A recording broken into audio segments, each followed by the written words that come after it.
At 11:47 p.m., on June 5, 1944, 12 hours before D-Day, a man in an English office was typing the most consequential lie of the Second World War. His name was Juan Pujol García. Nazi Germany knew him as Agent Arable, their most productive intelligence asset inside Britain. He had been filing detailed reports for years. His network covered the country. Berlin trusted him without reservation. He had never worked for Germany. Not once. Not for a single day. Neither had any of the other agents the Abwehr was funding, managing, and relying on across Britain. Every single one was under British control. MI5 had not infiltrated Germany's spy network.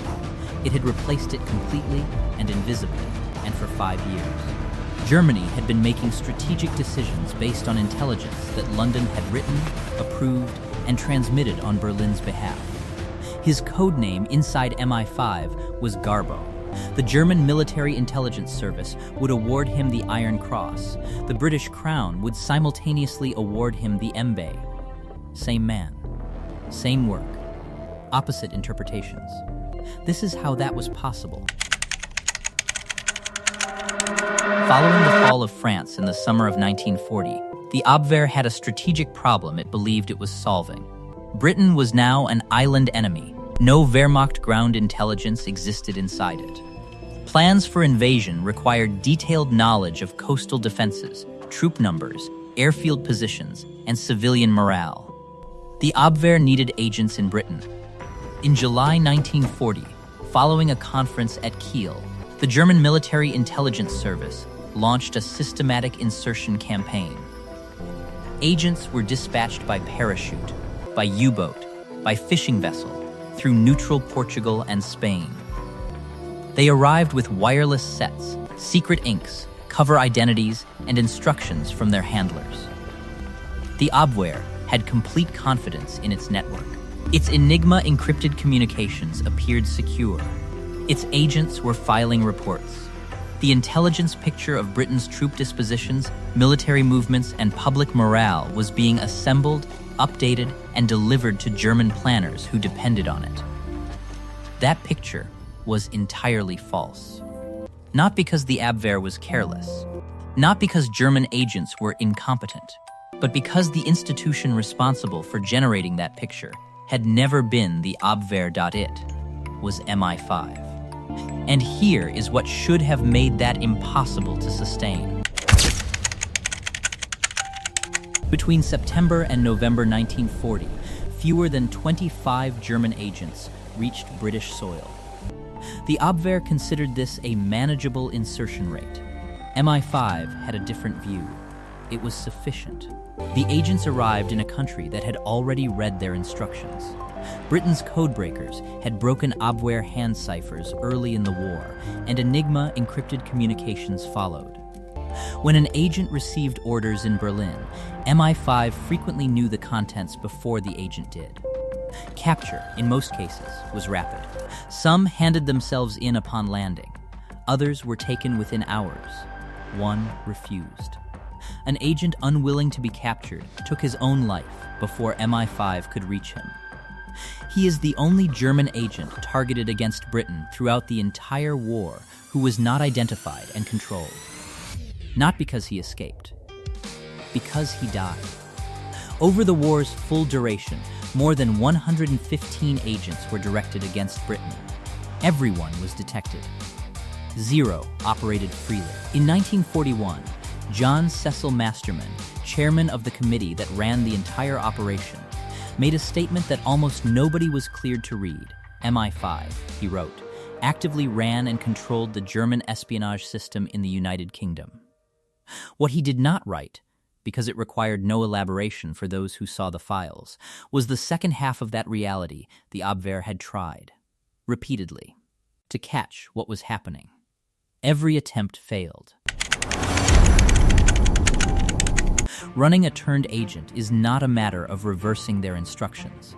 It is a continuous, institutionally disciplined operation requiring false intelligence that is internally consistent across months and years, and consistent with a world the receiving agency can independently verify from its own picture. This is the precise point where the Abwehr should have caught it. The Abwehr could have cross-referenced agent reports against each other. They did. The 20 Committee knew they did so. Every report filed by every double agent was reviewed weekly and calibrated for consistency with every other report in the system. The committee met every week. Every item was approved. The false picture had no internal contradictions because one institution was writing all of IT. The Abwehr could have tested agents with known information. They did. When the 20 Committee knew Germany was testing an agent's credibility on a specific claim, they verified the claim. Real intelligence on minor matters was sacrificed regularly to ensure agents remained trusted. Genuine information was given up to make strategic deception viable. The Abwehr could have monitored whether British behavior matched what agents reported. They tried. But Britain had broken German ciphers, meaning MI5 intercepted Abwehr communications in real time and knew precisely when Germany was cross-checking. The Abwehr was continuously signaling its own verification attempts to the institution running the deception. Thomas Tarr Robertson, the MI5 officer who built the operational infrastructure, understood the further consequence. Germany would stop sending new agents if it believed an active network already existed. The double-cross system was not only feeding false intelligence, it was sealing the only channels through which accurate intelligence might arrive. The first double agent in the network was a Welshman named Arthur Owens, codenamed Snow. In contact with the Abwehr since 193-6 before the war, he was identified by MI5 as an existing German asset and turned. Snow became the foundation on which the network's early credibility was constructed. His case was also the system's first lesson in operational risk. At multiple points, his reliability appeared uncertain, and a 1941 meeting in Lisbon collapsed his subnetwork entirely. The double-cross system survived it. It learned what it had to survive. Duko Popov, codenamed Tricycle, operated across Europe with access to German handlers at a senior level. In 1941, he carried intelligence touching on Japanese military intentions in the Pacific.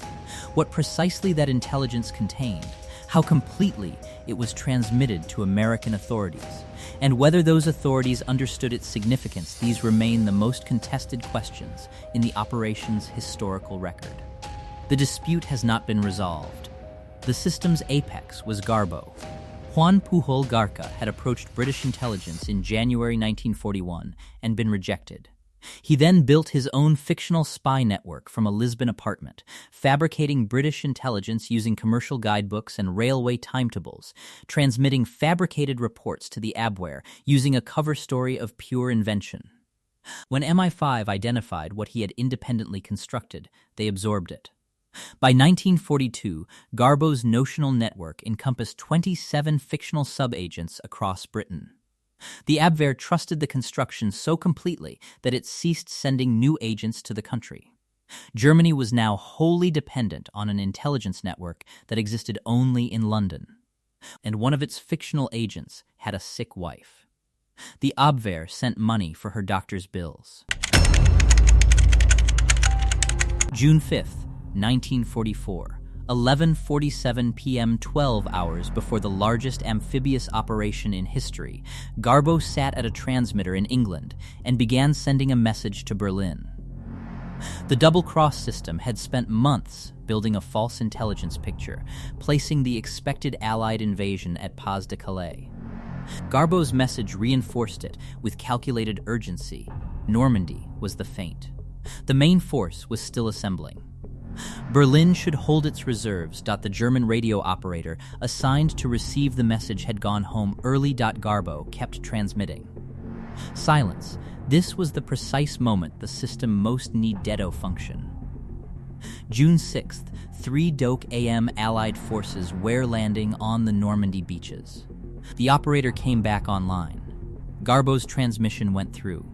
The German command chain received it 6:30 a.m. General Jodl reads the arable report at Hitler's headquarters. 10 a.m. Hitler wakes. Normandy is confirmed as the landing. Arable says it's a diversion. The Panzer reserves stay at Calais. They waited 6 weeks. GARBO's original 3-watt wireless set had proven unreliable for sustained long-distance transmission. MI5 had replaced it with a 600-watt American military transmitter installed on the roof of their own London headquarters. The instrument deceiving the German High Command about D-Day was broadcasting from inside British intelligence's Central Building P post-war. A significant number of German generals remained convinced Normandy had been the feint. The real invasion, they concluded, had simply never come. The double-cross system's completeness was not a function of British ingenuity alone. It was the product of a structural flaw the Abwehr could not see, because the flaw was its architecture. The Abwehr had no independent verification mechanism outside its own agent network. It could not cross-reference reports against sources it controlled independently, because it controlled no independent sources in Britain. Every channel it relied on for intelligence from the island was a channel MI5 had captured and was operating. The system was not infiltrated at its margins. It was replaced at its center post-war. ABWEHR records confirmed what MI5's own files had long established. Not one agent had operated freely. The penetration was total. An intelligence service that trusts its assets without the capacity to verify them from outside those assets has not built a network. It has built a closed loop. The Abwehr built a closed loop. Britain wrote every message inside it. Germany spent 5 years reading the intelligence picture of Britain. Every word of it was written in London. Every word of it was a choice Britain made about what Germany was allowed to see.